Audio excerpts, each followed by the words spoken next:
আমি বন্ধুদের সাথে আড্ডা দিচ্ছিলাম। হঠাৎ করেই আমি জানতে পারি, আমার কাছে খবর আসে আমার প্রিয় মানুষটার বিয়ে হয়ে গেছে।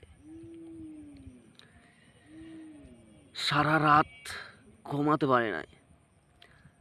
একটা কথা আমার বারবার মাথায় ঘুরছিল যে তার বিয়ে ঠিক হয়ে গেছে, একটাবার সে আমাকে জানানোর প্রয়োজন মনে করেনি। সে আমাকে অনেক বড় ধোঁকা দিয়েছে। এই তো ছেঁকা খাওয়ার পর মানুষ যা করে, আমিও সেটাই করেছি, স্যাড সং দিয়ে। কিছুদিন পরে আমার কাছে হঠাৎ করে একটা অচেনা নাম্বার থেকে ফোন আসে। ফোনটা কানে ধরে সে কান্না করে বলে,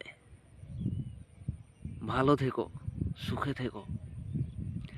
তার উপর আমার অভিমানটা অনেক বেশি ছিল, যার কারণে আমি তাকে কোনো কথা না বলে ফোনটা কেটে দিই। কিছুক্ষণ পর খবর আসে সে সুসাইড করছে। তাই একটা কথা মনে রাখবেন, সব মানুষ ধোঁকাবাজি হয় না। অনেকে পরিস্থিতির কাছে হার মেনে যায়।